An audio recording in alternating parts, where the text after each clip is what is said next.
محفل ہے ربیع الاول شریف کے مہینے کی آمد ہے۔ باری تعالیٰ فرماتے ہیں قرآن حکیم کے اندر کہ مہینوں کی تعداد جب سے اللہ پاک نے کائنات بنائی مہینوں کی تعداد 12 ہے۔ فرمایا کہ اللہ پاک فرماتے قرآن حکیم کے اندر کہ ان عدت الشہور عند اللہ 12 شہرا، کہ بے شک مہینوں کی تعداد اللہ کے نزدیک جب سے زمین کو بنایا ہے 12 ہے۔ نام ان کے زبانوں کے اعتبار سے بدلتے رہے یا نام ان کے احوال کے اعتبار سے بدلتے رہے، اس وقت ہمارے بر صغیر میں 12 مہینے ہیں لیکن 3 قسم کے۔ ایک 12 مہینے ہیں دیسی، جس کے اندر آتا ہے مگر کو ماں یہ سارا۔ ایک 12 مہینے ہیں انگریزی کہ جن کا آغاز جنوری، اس کو فروری، مارچ، اپریل، مئی، جون، جولائی، اگست، ستمبر، اکتوبر، نومبر، دسمبر۔ جس طرح یہ 12 مہینے ہیں دیسی 12 مہینے ہیں، اسی طرح 12 مہینے چاند کے بھی ہیں، محرم، صفر، جن کی آخری تاریخ ہم جا رہے ہیں۔ تیسرا مہینہ ہے ربیع الاول، محرم، صفر، ربیع الاول، ربیع الثانی، جمادی الاول، جمادی الثانی، رجب، شعبان، رمضان، شوال، ذوالقعدہ۔ انگریزی کے 12 مہینے تقریباً ہر ایک کو یاد ہیں، اور ان کا یاد رکھنا ہماری مجبوری بھی ہے، اس لیے کہ بچوں کی فیسیں ہو گئے، بجلی کے بل ہو گئے، اور مسئلہ صاحب کی ڈائری کا حساب ہو گیا، سارا انگریزی 12 مہینے پر چل رہا ہے، اور ان کو یاد بھی انگریزی کے 12 مہینے ہیں، لیکن چاند کے 12 مہینے بھی یاد ہونے چاہیے۔ کیوں؟ اس لیے کہ ان 12 مہینوں کا تعلق ہمارے دل اور روح سے جا کر جڑتا ہے، کیونکہ ربیع الاول کا چاند نظر آئے گا تو عاشقان مصطفیٰ کو پتا چلے گا کہ میرے آقا کی ولادت کا مہینہ آ گیا ہے، نور والا آیا ہے، نور لے کر آیا ہے۔ جس وقت ربیع الثانی کا چاند نظر آئے گا تو غوث الاعظم کے غلاموں کو، شاہ بغداد کے غلاموں کو پتا چلے گا کہ بڑی 11ویں شیخ کا مہینہ آ گیا ہے۔ جہاں اوروں کو پتا چلا ہے اور ادھر بصرہ صاحب کو پتا چلے گا، اس لیے کہ اور چھٹی ہو نہ ہو لیکن ہر 11ویں چھٹی ضرور ہوتی ہے، اور عید کی بھی چھٹی نہیں، بقرعید کی بھی نہیں، لیکن ہر 2 تھی 11ویں چھٹی ضرور کرتے ہیں۔ تو اس طرح رمضان شریف کا چاند نظر آئے گا تو پتا چلے گا برکتوں والا مہینہ، مغفرت والا مہینہ، گناہگاروں کے لیے گولڈن چانس والا مہینہ آ گیا ہے۔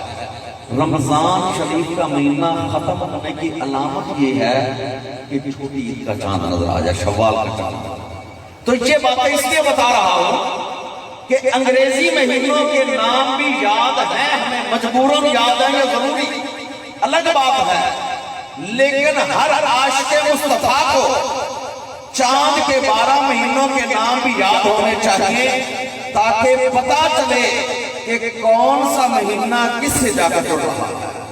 تو آنے والا مہینہ ہے ربیع الاول، میرے آقا صلی اللہ علیہ وسلم کی ولادت کا مہینہ ہے ربیع الاول۔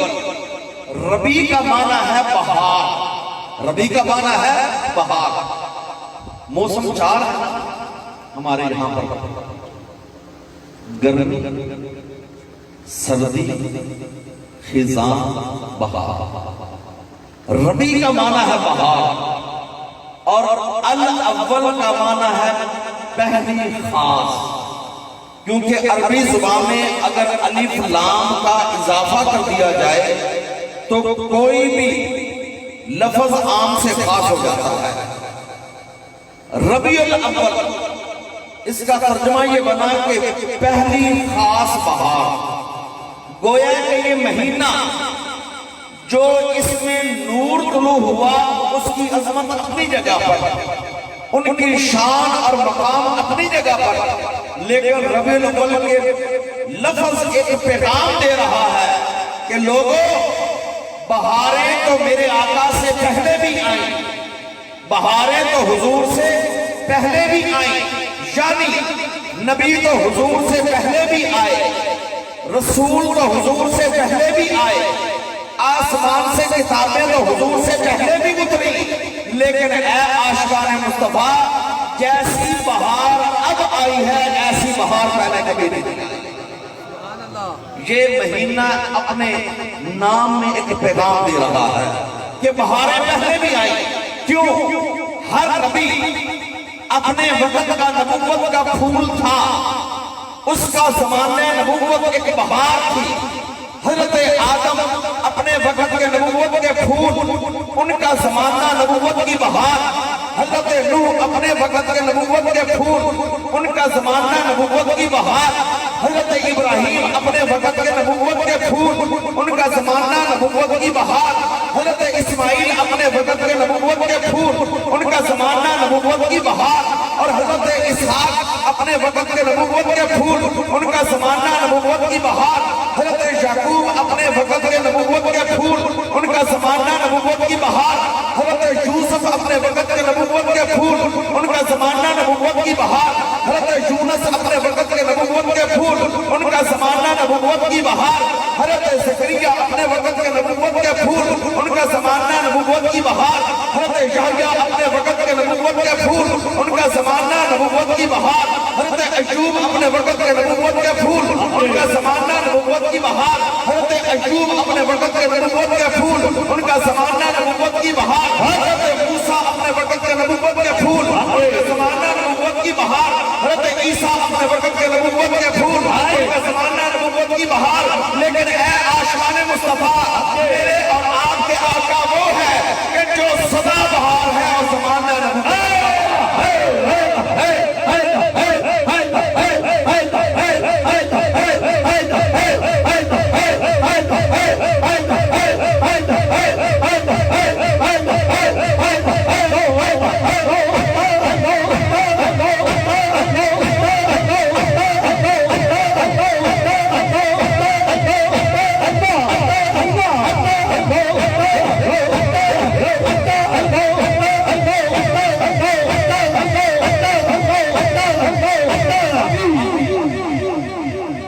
ربیع الاول کا میرے آقا کی ولادت کا جو مہینہ ہے نا، ربیع الاول، اس کا ترجمہ کیا بنا؟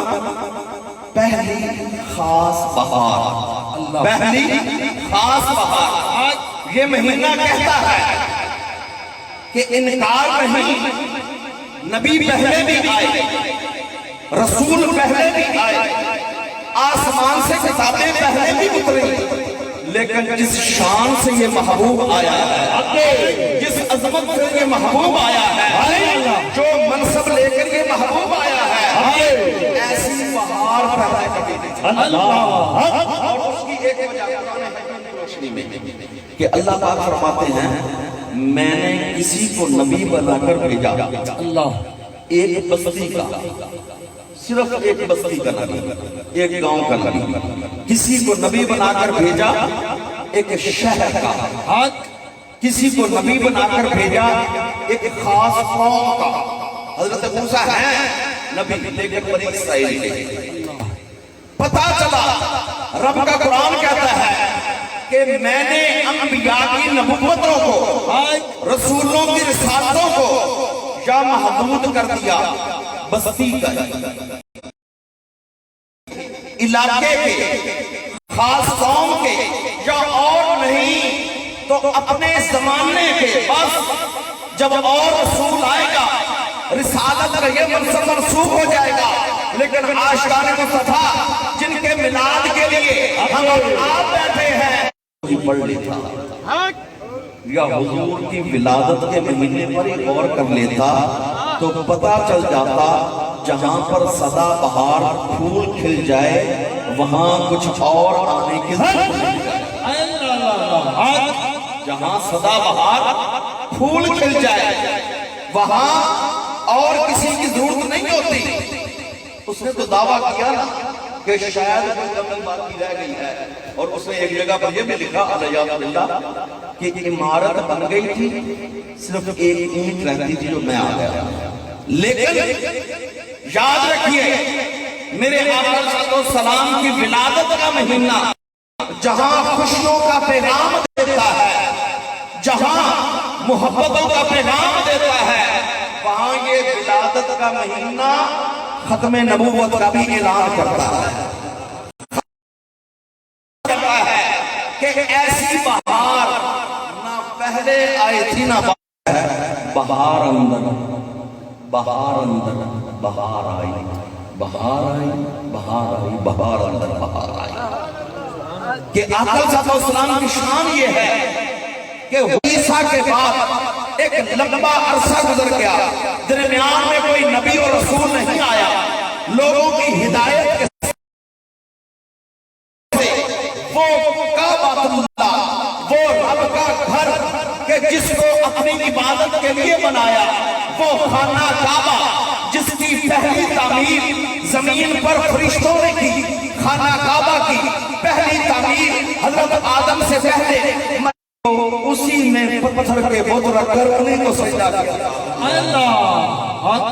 جہاں سے توحید کا اعلان ہوا، جہاں سے توحید کا اعلان ہونا تھا، اسی خانہ کعبہ میں اپنے ہاتھوں کے بنائے ہوئے بت رکھ کر انہیں کو سجدے کیے جا رہے ہیں۔ اس سے بڑھ کر اور کیا فضا ہوگی؟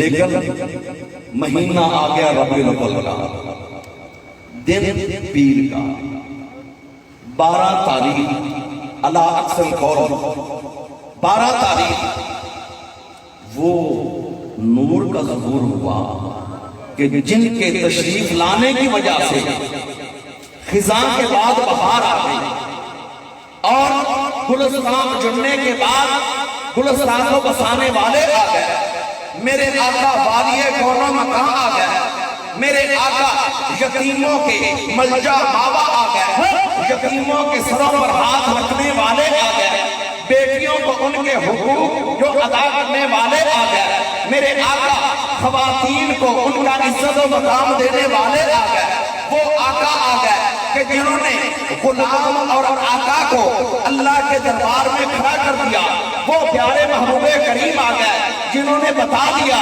کہ کسی کا رنگ گورا ہونا، کالا ہونا، امیر ہونا، غریب ہونا یہ کوئی شرف کی بات نہیں، شرف یہی ہے کہ جو اللہ کے نزدیک سب سے زیادہ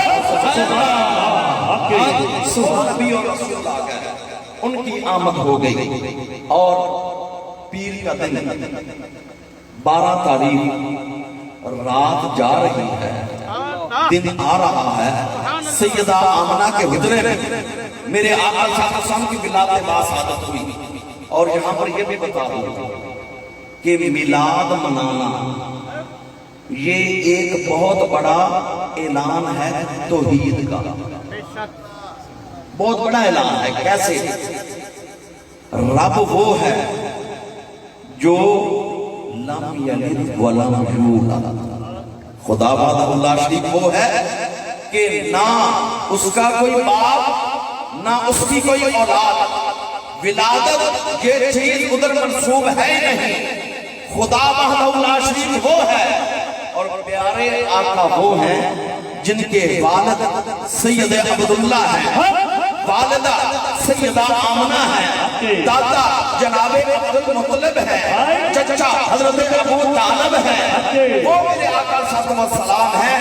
یہ حضور کے میلاد کا ذکر کرنا یہ اعلان کرتا ہے کہ ہے اہل ایمان کا یہ عقیدہ، کیونکہ کئی لوگ لا علمی کی وجہ سے یہ فتویٰ لگا دیتے ہیں کہ یہ شرک ہے، شرک ہے اہل ایمان کا یہ عقیدہ، خدا خدا ہے، نبی نبی ہے اہل ایمان کا یہ عقیدہ، خدا خدا ہے، نبی نبی ہے، نبی کو تم خدا نہ جانو، نبی کو تم خدا نہ جانو، مگر اس سے جدا بھی نہ جانا۔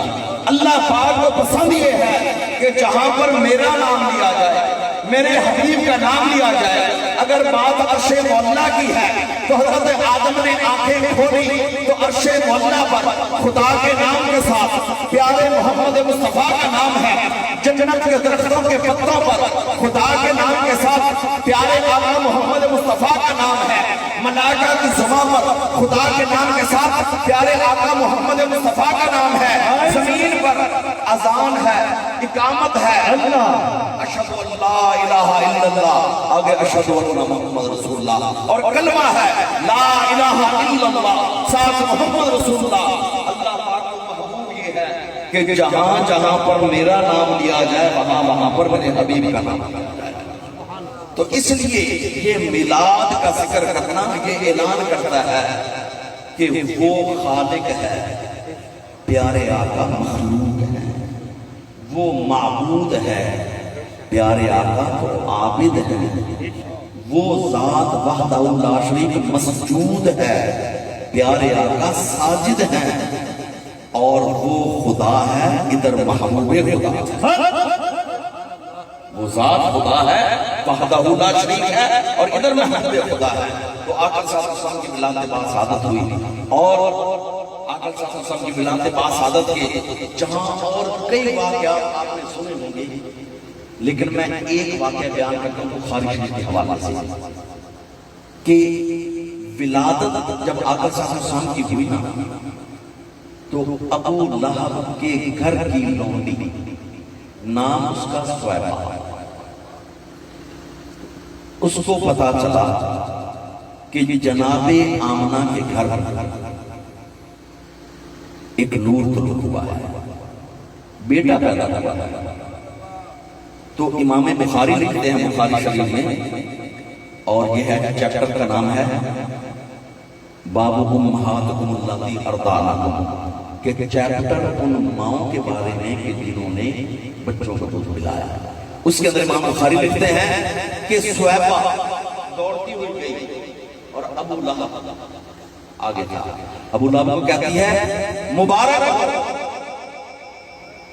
کہ وہ عبداللہ جو دنیا سے پہلے تشریف لے گئے ان کے گھر میں بیٹا ہوا ہے کہ تیرا بھتیجا ہوا ہے۔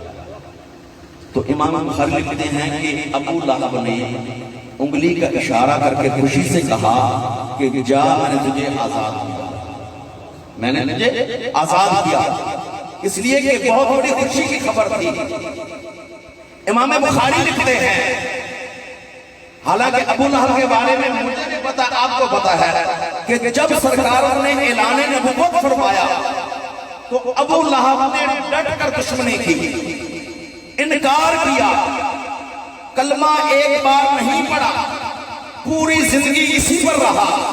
امام بخاری لکھتے ہیں کہ بعض گھر والوں نے خواب میں دیکھا، اور امام ابن حجر اسقلانی آپ لکھتے ہیں کہ جناب کے چچا حضرت عباس نے خواب میں دیکھا ابو لہب کو مرنے کے بعد۔ ابو لہب سے پوچھا، آپ نے حضرت عباس بن عبد المطلب نے، ابو لہب مرنے کے بعد کیا ہوا؟ مرنے کے بعد تیرے ساتھ کیا ہوا؟ ابو لہب نے خواب میں کیا کہا؟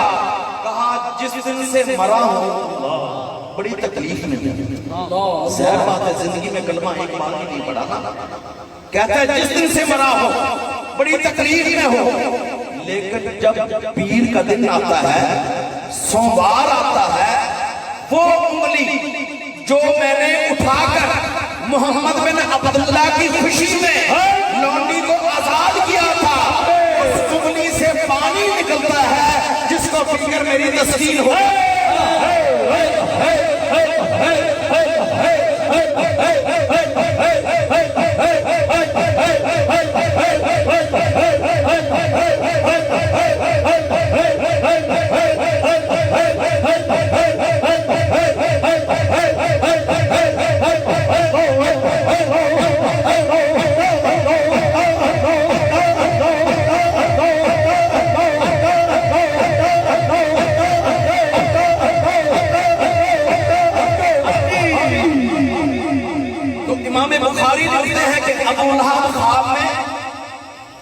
حضرت عباس بن عبد المطلب کو بتا رہا ہے کہ جس دن سے مرا ہوں بڑی تکلیف میں ہوں، لیکن جب سوار کا دن آتا ہے جو انگلی میں نے خوشی میں اٹھا کر لونڈی کو آزاد کیا تھا اس سے پانی نکلتا ہے جس کو پی کر میری تسکین ہو جاتی ہے، یہاں سے عاشقان مصطفیٰ ابو لہب وہ ہے جس نے زندگی میں ایک بار بھی کلمہ نہیں پڑھا، لیکن آقا کی ولادت باسعادت کی خوشی منائی اور اونچی آواز سے کہہ دو شکر الحمدللہ ہم نے کلمہ بھی پڑھا ہے، شکر الحمدللہ رب کے آگے سجدہ بھی کرتے ہیں، شکر الحمدللہ رمضان شریف کے روزے بھی رکھتے ہیں، شکر الحمدللہ صاحب استطاعت زکوٰۃ بھی دیتا ہے، شکر الحمدللہ صاحب استطاعت نے حج بھی کیا، تو جو اتنے کام کر کے حضور کا میلاد منائے گا اللہ پاک اتنے ابو لہب نے زندگی میں ایک بار بھی کلمہ نہیں پڑھا لیکن ولادت کی خوشی منائی ایک انگلی اٹھا کر کہ جا میں نے تجھے آزاد کیا۔ تو ابو لہب کو اللہ پاک کسی کا فضلہ رکھتے نہیں ہیں، اس نے رب کے محبوب کی آمد کی خوشی منائی، اللہ پاک نے فرمایا چل اور باقی جسم بنائیں صحیح، تیری انگلی کو تو چلو آزاد کیا۔ اللہ تو جو صبح و شام آقا کا کلمہ بھی پڑھا نماز کے لیے جبیں کو اللہ پاک آگے رکھ دے، جب وہ حضور کا میلاد منائے گا آمد کی خوشی منائے گا یقیناً رب تعالیٰ راضی ہوتے ہیں۔ اور یہ ذہن کا فطور ہے کہ اگر یہ میلاد منائیں گے تو ہوگا کیا، پہلے یہ سمجھنا ضروری ہے کہ میلاد میں ہوتا کیا ہے۔ اگر یہ سمجھ آ گئی میلاد میں ہوتا کیا ہے جواب خود بخود مل جائے گا۔ کئی سوالات ایسے ہوتے ہیں اور اسی طرح عربی زبان میں کہتے ہیں کہ ایسے ہوتا ہے فہم السوال نصف الجواب، سوال کو سمجھ جانا یہ آدھا جواب ہوتا ہے۔ فہم السوال نصف الجواب، جب سوال سمجھ آ گیا آدھا جواب تو مل گیا۔ جس کو یہ سمجھ آ گئی میلاد میں ہوتا کیا ہے اس کو آدھے سے زیادہ جواب خود مل جائے گا۔ میلاد مصطفیٰ میں ہوتے ہیں 4 کام، وہ میلاد ہو یہاں نڑوالا بنگلہ میں، میلاد ہو فیصلہ آباد میں، میلاد ہو جنگ کے علاقے میں، میلاد ہو جناب احمد ملاز سندراجی صاحب ملک پاکستان میں، انڈیا میں، عرب میں یا ترکی میں یا مکہ و مدینہ کے عاشقان مصطفیٰ کی کوٹھیوں میں میلاد اب بھی ہوتے ہیں وہاں پر، لیکن میلاد میں 4 کام ہوتے ہیں۔ شروع میں اللہ پاک کی عظیم کتاب لغیر کتاب قرآن مجید کی تلاوت کی جاتی ہے۔ دوسرا کام حضور صلی اللہ علیہ وسلم کی شان اقدس میں نظم نثر دونوں طرح میرے آقا صلی اللہ علیہ وسلم کی نعت ہوتی ہے، یعنی آقا کا شان بیان کی جاتی ہے۔ تیسرا کام ہوتا ہے میلاد کے اندر درود و سلام بار بار پڑھا جاتا ہے اور آخر میں عاشقان مصطفیٰ ادباً اور تعظیماً کھڑے ہو کر سلام پڑھتے ہیں۔ 3 کام۔ چوتھا کام ہوتا ہے حاضرین کے لیے حسب استطاعت لنگر کا انتظام۔ یہ 4 کام میلاد دنیا کے کسی کونے میں ہو، میلاد میں یہ 4 کام ہوتے ہیں کہ قرآن کی تلاوت، نعت مصطفیٰ، درود و سلام، کھانے کا انتظام، چاہے کھانا کہہ لو لنگر کہہ لو بات ایک ہی ہے، لنگر کا انتظام۔ اب یہ 4 کام ایک ورق پر لکھ لیے جائیں، تلاوت، حضور کی تعریف، درود و سلام اور لوگوں کو کھانا کھلانا۔ پوری دنیا اسلام کے مفتیوں کے پاس چلے جاؤ، علماء کے پاس چلے جاؤ، ان سے ایک ہی سوال کرو کہ یہ 4 کام کرنے سے رب راضی ہوتا ہے یا ناراض ہوتا ہے؟ بس اتنا پوچھنا ہے۔ یہ چار کام کرنے سے رب راضی ہوتا ہے یا ناراض ہوتا ہے؟ تلاوت کرنے سے ثواب ملتا ہے یا گناہ ملتا ہے؟ حضور کی تعریف نظم یا نثر میں ہو، میرے آقا کی نعت پڑھنے سے ثواب ملتا ہے یا گناہ ملتا ہے؟ درود و سلام پڑھنے سے اجر ملتا ہے یا نہیں ملتا؟ اور کھانا کھلانے سے نیکیاں ملتی ہیں کہ نہیں ملتی؟ تو یہ چار کام ملاد میں ہوتے ہیں، اور پوری دنیا کے مفتیان اسلام چاہے وہ خود ملاد کریں یا نہ کریں، ملاد کی محفل سجائیں یا نہ سجائیں، ان کا ایک اپنا منشا ہے، لیکن انشاءاللہ تعالی جواب ہر جگہ سے یہی آئے گا، یہ چار کام کرنا اجر و ثواب کا طریقہ ہے۔ قرآن کی تلاوت وہ ہے، خود پڑھو وہ بھی ثواب، قرآن سنو وہ بھی ثواب۔ نعت شریف یہ ہے کہ حضور کی تعریف نعت پڑھنا یہ سنت صحابہ ہے، اور نعت شریف کو سننا سنت مصطفیٰ کریم ہے۔ صحابہ نعتیں پڑھتے تھے، پیارے آقا نعتیں سنتے تھے۔ تیسرا کام ہے درود و سلام۔ میرے آقا نے فرمایا من صلی علیہ واحدۃ صلی اللہ علیہ عشرہ، جو مجھ پر ایک بار درود بھیجے گا اللہ 10 رحمتیں نازل فرمائے گا۔ اور ایک دوسری حدیث میں آتا ہے کہ ایک بار درود پاک پڑھنے پر 10 رحمتیں نازل ہوں گی، 10 گناہ معاف ہوں گے، اور 10 نیکیاں لکھی جائیں گی۔ اور اسی طرح ایک بزرگ فرماتے تھے کہ اگر دونوں فرشتوں کو، کیونکہ ہر بندے کے ساتھ 2 فرشتے اللہ پاک نے ہر بندے کے ساتھ ڈیوٹی پر لگا دیے، اور ان کا نام کیا ہے؟ کرامن کاتبین۔ ان کا کام کیا ہے؟ دائیں کندھے پر جو فرشتہ ہے جب بھی بندہ کوئی نیکی کرتا ہے وہ لکھ لیتا ہے، اور بائیں والا اللہ نہ کرے جس وقت غلطی ہوتی ہے بائیں والا لکھ لیتا ہے۔ لیکن ایسے ایک بزرگ کہتے ہیں کہ اگر دونوں فرشتوں کو اکٹھے کام پر لگانا ہو کہ دونوں ہی کام کریں تو پھر درود و سلام پڑھنا شروع کر دو، اس لیے کہ جب درود و سلام پڑھو گے ادھر والا نیکیاں لکھنا شروع کر دے گا، ادھر والا گناہوں کو مٹانا شروع کر دے گا۔ ادھر والا نیکیاں لکھنا شروع کر دے گا، ادھر والا گناہوں کو مٹانا شروع کر دے گا۔ یہ تو ہو گیا 3 کام۔ اور چوتھا کام لنگر۔ لنگر میں بے شک سادہ پانی کیوں نہ ہو، دودھ ہو، حلیم ہو، کوئی بھی لنگر ہو، جو بھی خلوص دل سے دے دیا جائے نا۔ آقا صلی اللہ علیہ وسلم کی بارگاہ میں پوچھا گیا یا رسول اللہ صلی اللہ علیہ وسلم، دین اسلام کے شعبے تو بہت ہیں، لیکن ایو الاسلام خیر یا رسول اللہ، یا رسول اللہ صلی اللہ علیہ وسلم، اسلام کے شعبوں میں سے بہترین کام کیا ہے؟ میرے آقا نے فرمایا تطعم الطعام، لوگوں کو کھانا کھلا دینا یہ بہترین کام ہے۔ حضور نے فرمایا تطعم الطعام، لوگوں کو کھانا کھلانا یہ بہترین کام ہے۔ اب دیکھیے محفل میلاد مصطفیٰ میں یہی 4 کام ہوتے ہیں، قرآن پڑھا جاتا ہے، آقا کی نعت ہوتی ہے، درود و سلام پڑھا جاتا ہے، آخر میں جو اہتمام طعام ہوتا ہے لنگر شریف ہوتا ہے، اور یہ چاروں کام کرنا نیکی نیکی ہے۔ اور یاد رکھیے نعت مصطفیٰ کا جو الفاظ ہے نا نعت، یہ آج ہی نہیں، اگر ہم بہت پچھلے چلیں تو جب سے اللہ پاک نے کائنات کو بنایا ہے نا، حضور کی تعریف تو اس وقت سے ہو رہی ہے۔ اور اگر اصطلاحی اعتبار سے لے آئیں تو میرے آقا صلی اللہ علیہ وسلم مدینہ طیبہ میں اپنے ان صحابہ سے جن کو اللہ پاک نے ملکہ عطا فرمایا، صلاحیت عطا فرمائی تھی کہ وہ شعر بنا لیتے ہیں، تو 2 کام ہوتے ہیں، ایک ہوتا ہے نعت گو، ایک ہوتا ہے نعت خان۔ نعت گو وہ ہوتا ہے جس کو اللہ پاک نے صلاحیت دی ہو وہ حضور کی تعریف میں شعر لکھے۔ نعت خان وہ ہوتا ہے جس کی آواز اچھی ہو بڑی، وہ اس کو پڑھے۔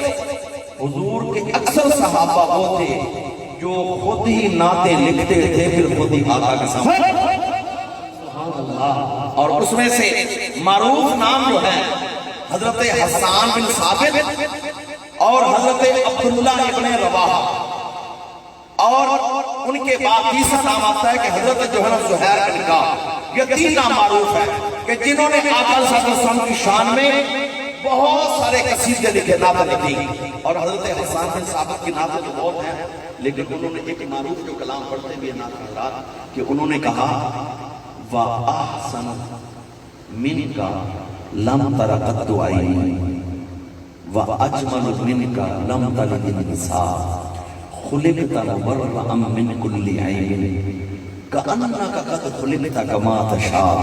حسان کہتے ہیں میری ان دو آنکھوں نے، میری ان دو آنکھوں نے آج تک آپ سے بڑھ کر کوئی حسین دیکھا نہیں۔ نعت اس وقت بھی تھی، نعت آج بھی ہے، زبان کا فرق ہے صرف۔ آج کا شاعر کہتا ہے اب میری نگاہوں میں جچتا نہیں کوئی جیسے میری سرکار ہے ایسا۔ بس حسان نے نبی نے کہہ دیا، آقا کے سامنے کھڑے ہو کر کہہ دیا وَأَحْسَنُ مِنْكَ لَمْ تَرَ قَطُّ عَيْنِي، میری ان دو آنکھوں نے آپ سے بڑھ کر حسین دیکھا نہیں۔ دوسرا مصرع کہا وَأَجْمَلُ مِنْكَ لَمْ تَلِدِ النِّسَاءُ، دنیا کائنات میں آپ سے بڑھ کر جمیل خوبصورت کسی ماں نے جہاں۔ یہ اصل میں حضرت حسان نے ایک اعتراض کے اوپر کاٹا لگا دیا ہے، کیونکہ بعد میں آنے والا کہہ سکتا تھا یار حسان نے کون سی پوری دنیا دیکھی ہے، ممکن ہے حسان کی آنکھ نے نہ دیکھا ہو، کسی جگہ پر حسین ہو، لیکن حسان نے فرمایا میری تو آنکھوں نے دیکھا نہیں، یہ میرا عشق و محبت ہے، اور میرا عقیدہ یہ ہے کہ کائنات میں کسی معنی میں ہو جیسا جنا بھی نہیں ہے۔ اور اسی وجہ سے ظہوری قصوری نے آپ نے پنجابی میں کہہ دیا، اسی کو سامنے رکھ کر کہا ہوگا حسینہ جمیلہ دا منہ موڑ دیتا، سونا محمد بنا کے قلم توڑ دیتا۔ حسینہ جمیلہ دا منہ موڑ دیتا، سونا محمد بنا کے قلم توڑ دیتا۔ حسان نے کہا وَأَجْمَلُ مِنْكَ لَمْ تَلِدِ النِّسَاءُ، آپ جیسا جمیل کسی ماں نے جنا نہیں ہے۔ اور پیر مہر علی شاہ صاحب رحمت اللہ علیہ، آپ تاجدار گولڈا نے قلم اٹھائی، فرمایا لوگوں کوئی مصر نے ڈولن دی چپ کر مہر علی تھے جانی آگے سبحان میں کوئی مصر نے ڈولن دی چپ کر مہر علی تھے جانی۔ تو آقا کے سامنے حسان نے کہا وَأَجْمَلُ مِنْكَ لَمْ تَلِدِ النِّسَاءُ، اور تیسرا مصرع خُلِقْتَ مُبَرَّأً مِنْ كُلِّ عَيْبٍ، خُلِقْتَ مُبَرَّأً مِنْ كُلِّ عَيْبٍ، اللہ پاک نے آپ کو ہر عیب سے پاک پیدا کیا، آپ نے کوئی کمی رکھی نہیں ہے۔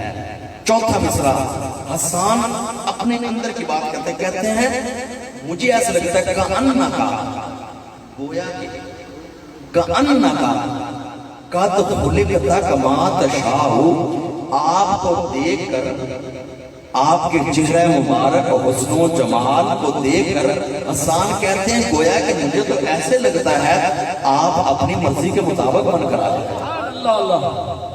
اور اسی بات کو جب ظہوری قصوری نے کہا کہ جنہیں سونا اپنی مرضی مطابق سی بنے، جنہیں سونا اپنی مرضی مطابق سی بنیا، حسان کہتے ہیں کَأَنَّکَ قَدْ خُلِقْتَ كَمَا تَشَاءُ، گویا کہ آپ اپنی مرضی کے مطابق بنے ہیں۔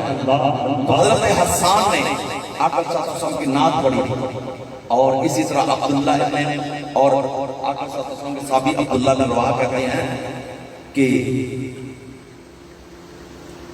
آپ کے اخلاق کریمانہ کے بارے میں بات کرتے ہیں کہ اخلاقہ شاہدت بِأَنَّهُ خَيْرٌ مَوْلُودٌ مِنَ الْبَشَرِ، کہ آپ کے اخلاق کریمانہ کو دیکھ کر یہ پتہ چلتا ہے کہ کائنات میں آپ سے بڑھ کر کوئی اور خوبصورت اور خوش اخلاق ہو نہیں سکتا۔ اور اسی طرح آقا صلی اللہ علیہ وسلم کے صحابہ جس وقت خندق کھود رہے ہیں، خندق کھود رہے ہیں اور ساتھ سرکار کی نعتیں پڑھ رہے ہیں، اور اس کے بارے میں اور ایسے بخاری شریف میں آتا ہے صحابہ جس وقت ایسے اٹھا خندق کھود رہے تھے ساتھ ان کی زبانوں پر یہ الفاظ جاری تھے کہ واللہ لولا انت فینا، واللہ لولا انت فینا، خدا کی قسم، واللہ عربی میں قسم کے لیے استعمال ہوتا ہے، واللہ لولا انت فینا، اللہ کی قسم اگر آپ ہم میں نہ ہوتے ما صلینا ولا صدقنا، نہ ہم نمازیں پڑھنے والے ہوتے نہ ہم صدقہ خیرات کرنے والے ہوتے۔ آج ہمیں جو نیکیوں کی توفیق مل رہی ہے، رب کے آگے اپنی جبین کو جھکا رہے ہیں، غریبوں کا خیال رکھ رہے ہیں، ہمیں جو کچھ بھی ملا ہے آپ کے در سے ملا۔ واللہ لولا انت فینا ما صدقنا ولا صلینا۔ تو آقا صلی اللہ علیہ وسلم کے میلاد پاک میں، تو آقا صلی اللہ علیہ وسلم کے میلاد پاک کی بات ہو رہی تھی کہ امام بخاری نے یہ اس بات کا ذکر کیا ہے کہ ابو لہب بے شک حالت کفر میں مر گیا، لیکن جو اس نے حضور علیہ السلام کی ولادت باسعادت کے وقت انگلی اٹھا کر خوشی کا اعلان کیا تھا، اللہ پاک نے اس کا اتنا بدلہ ضائع نہیں کیا۔ ہر پیر والے دن یوم الاثنین، ہر پیر والے دن اس کو پتہ چلتا ہے کہ آج پیر کا دن آ گیا ہے، آج سوار کا دن آ گیا ہے۔ تو اس لیے آقا صلی اللہ علیہ وسلم کے اور آقا صلی اللہ علیہ وسلم کے میلاد پاک کے بارے میں یہ اختلافات 1.5 صدی ہوئی ہے صرف کہ لوگ باتیں کرنے لگے ہیں کہ میلاد جائز ہے یا نہیں ہے، ثواب ملے گا یا نہیں ملے گا۔ 1.5 صدی پیچھے چلے جائیں، شاہ ولی اللہ محدث دہلوی رحمۃ اللہ علیہ بھی حضور کا میلاد، شاہ ولی اللہ کے والد ماجد شاہ عبد الرحیم صاحب بھی آقا کا میلاد مناتے ہیں۔ اور ایک واقعہ بڑا خوبصورت لکھا ہے شاہ عبد الرحیم صاحب کا، آپ وہ ہستی ہیں کہ بر صغیر میں جس نے بھی علم حدیث پڑھا ہے، اگر وہ 1 سال حالات کے اندر عروج و زوال آتا رہتا ہے، آپ لکھتے ہیں کہ 1 سال مالی حالات زیادہ اچھے نہیں تھے، ربیع الاول کا مہینہ آ گیا تو آپ کے والد ماجد شاہ ولی اللہ کے والد ماجد اپنا واقعہ آپ لکھتے ہیں عبدالرسمین کے اندر، کہتے ہیں کہ پہلے سوچا میلاد مناؤں یا نہ مناؤں، پھر دل میں آیا کہ عبدالرحیم تیرے اوپر لازم تو نہیں ہے، سینکڑوں کو بلا، ہزاروں کو بلا، تیرے پاس جتنی ہمت ہے اتنا کام کر لے، لیکن آقا کا ذکر ضرور ہو جائے۔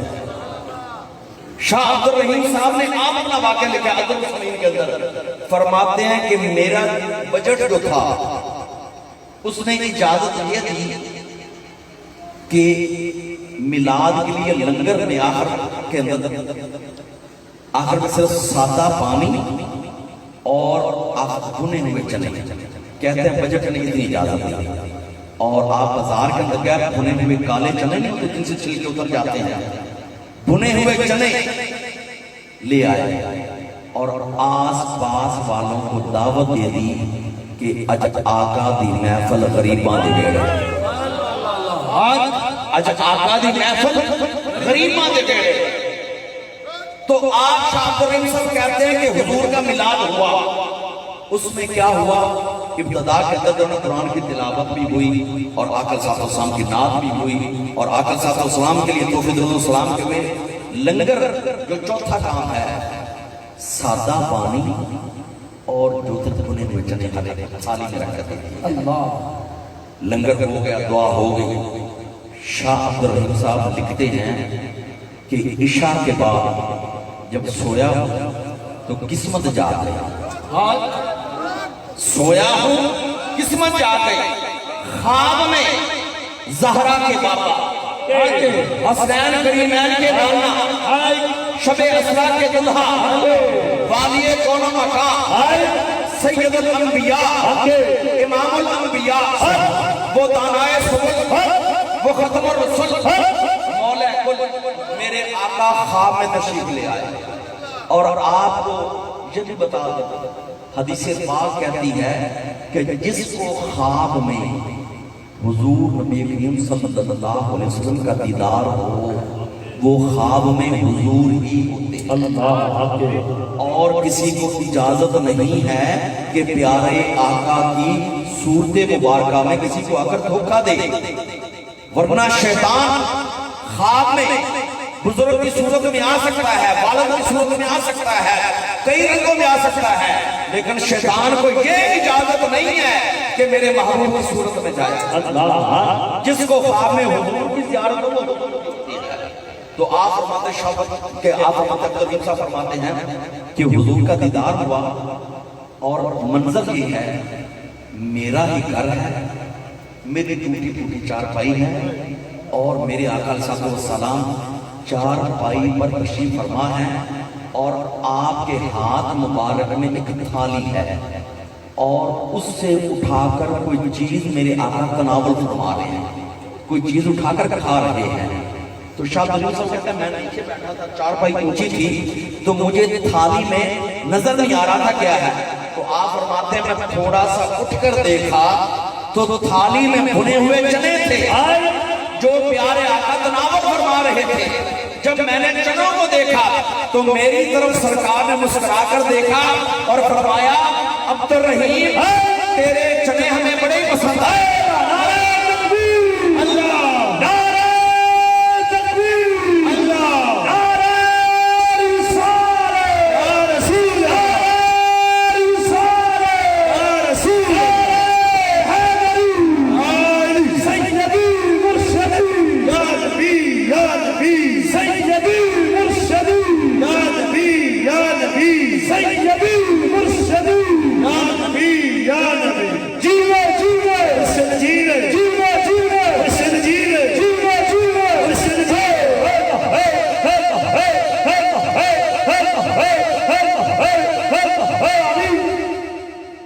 اس وقت خواب کے اندر آپ نے کیا فرمایا؟ آپ نے فرمایا عبد الرحیم تیرے چنے ہمیں بڑی پسند آئے۔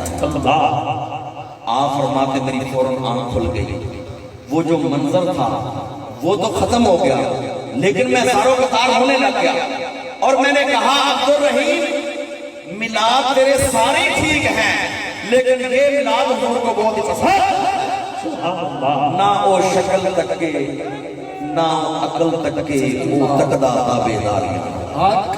تو آقا صلی اللہ علیہ وسلم کے دربار میں محبت کو دیکھا جاتا ہے، تو اس لیے آقا صلی اللہ علیہ وسلم کا میلاد یہ عبادت ہے، یاد رکھیے۔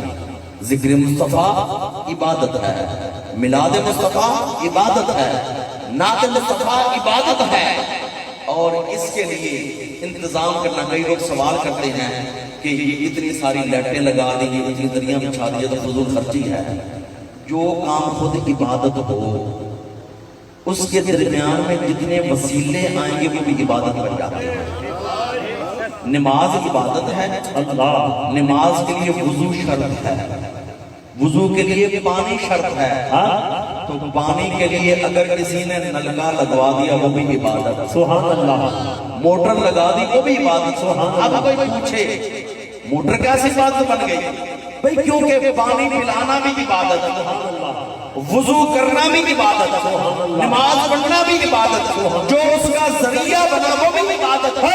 جب میلاد عبادت ہے، نعت مصطفیٰ عبادت ہے، ذکر مصطفیٰ عبادت ہے، اس کے لیے دریاں بچھانا بھی عبادت، لائٹیں لگانا بھی عبادت، ساؤنڈ کا انتظام کرنا بھی عبادت، اور لوگوں کو نیکی کی طرف متوجہ کرنے کے لیے بازار کو سجانا بھی عبادت، سبحان اللہ، لوگوں کو متوجہ کرنے کے لیے نیکی کی طرف لائٹنگ لگانا بھی عبادت بن جاتا ہے۔ آقا صلی اللہ علیہ وسلم نے فرمایا ذکر الانبیاء عبادت، نبیوں کا ذکر جہاں بھی ہو جائے عبادت ہے۔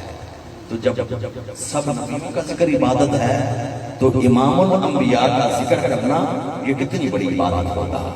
اور آقا صلی اللہ علیہ وسلم کا ذکر پاک تو وہ ہے کہ یہ ذکر مصطفیٰ کی محفل مسجد میں ہو پھر بھی عبادت ہے، گھر میں ہو پھر بھی عبادت ہے، بازار میں ہو پھر بھی عبادت ہے، دن کے وقت ہو پھر بھی عبادت ہے، رات کے وقت ہو پھر بھی عبادت ہے۔